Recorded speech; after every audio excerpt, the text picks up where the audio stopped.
What's going on, you guys? I'm here from the Chicago Brew Crew. Today I'm here with Chris from Transient Artisan Ales, and yeah, we're here to just have some fun, you know, try some good beers and talk a little bit about the history. So yeah, I mean, I'm just kind of curious, how'd you start off? You're only about a year old and people are just raving about your beers and very, very popular stuff so far. Yeah, well, I got started homebrewing, like every brewer pretty much, with a couple of my friends in college.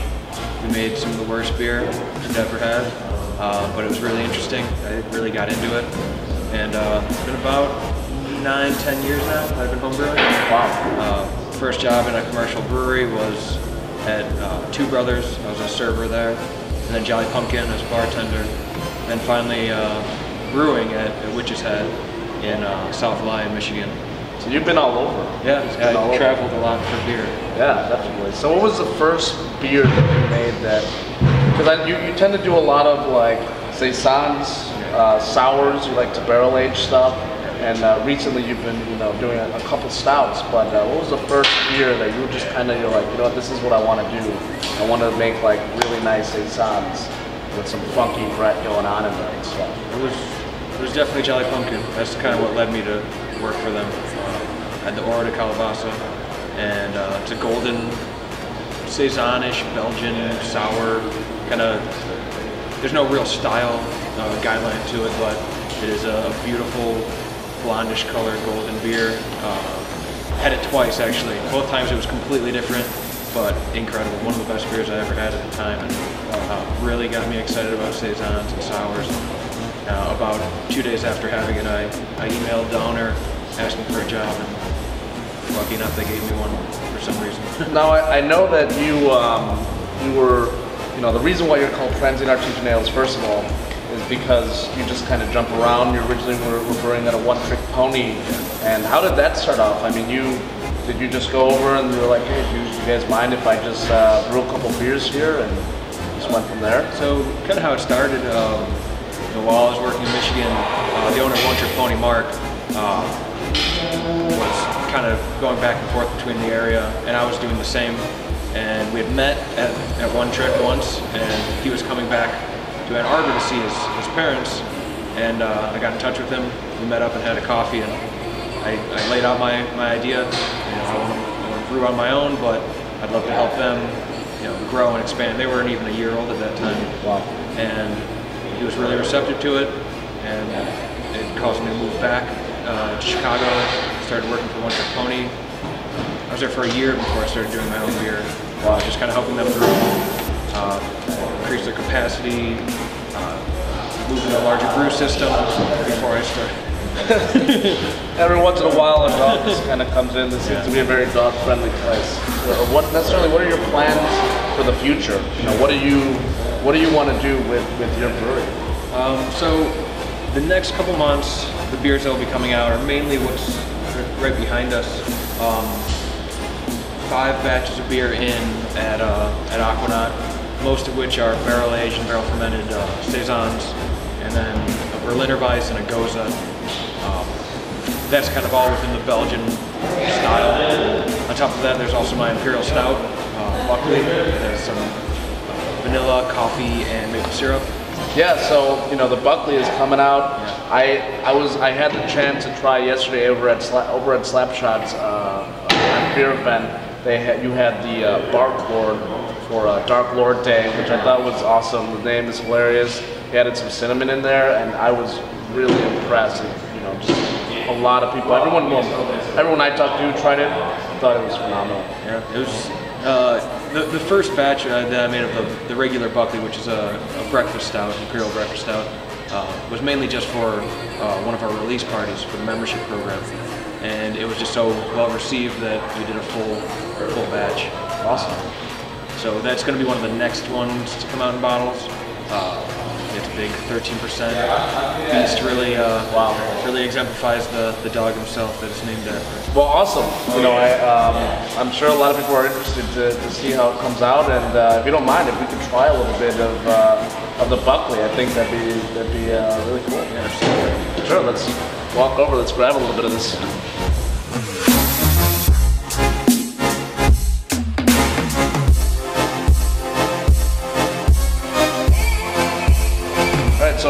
trying the Buckley right here, and you said that you added maple syrup to this, and I mean, you could already tell it's really thick as you're pouring it, just like really rich. And I love that. What else did you throw in here? So this also has coffee and vanilla beans.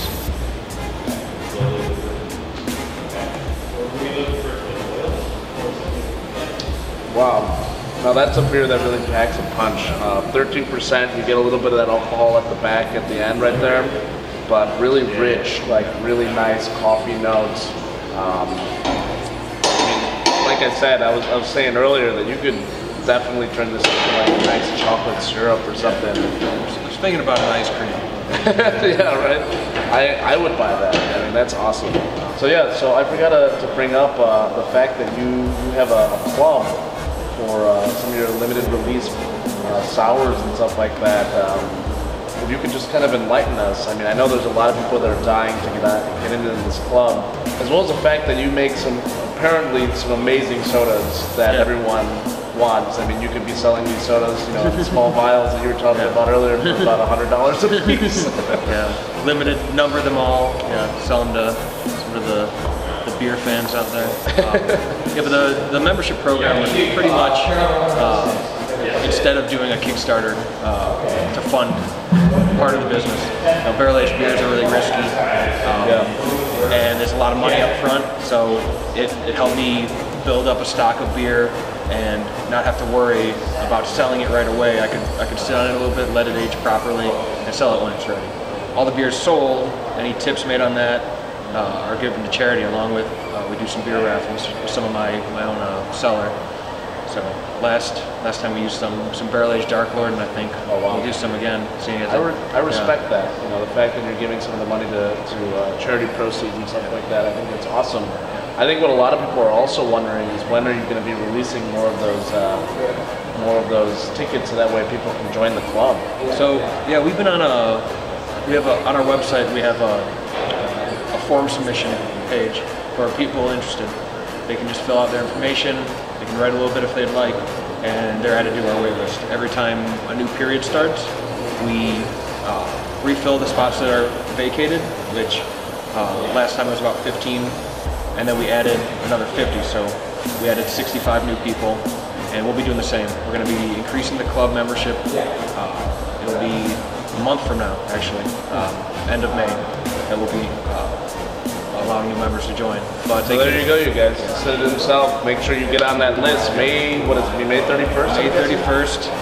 Right there. But the sooner that they get themselves on the wait list, the higher they'll be up. Better chance they'll have to join.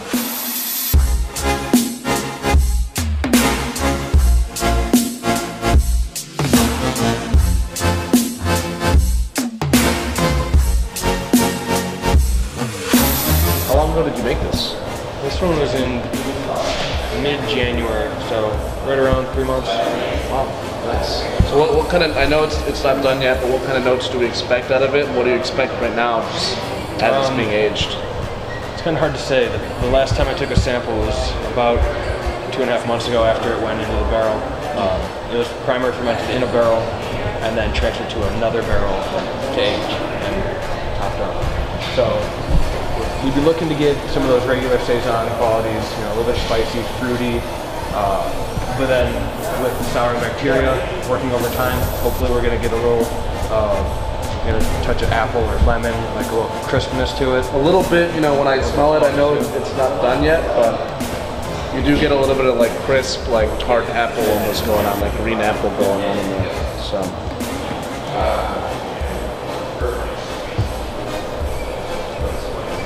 Oh yeah, you get a little bit of the funkiness kind of in there. Yeah, that's nice. Like I said, Chris, you hit it on the dot almost every single time. All the people that I've talked to love your stuff. I'm a big fan of your stuff. For all my YouTube followers out there and anyone who's just interested in trying some good craft beer, please check out Chris's stuff over at Transient Artisan Ales. It's on the shelves now. And trust me, you don't want to miss the boat because this stuff is killer. And yeah, I mean, on that note, I guess we're going to be signing off. Please check us out. You can follow us on Facebook, Twitter. We now have Instagram, so if you're more visual and you want to check out some of that, we have Instagram as well. And yeah, see you guys later. Cheers. Have a good one.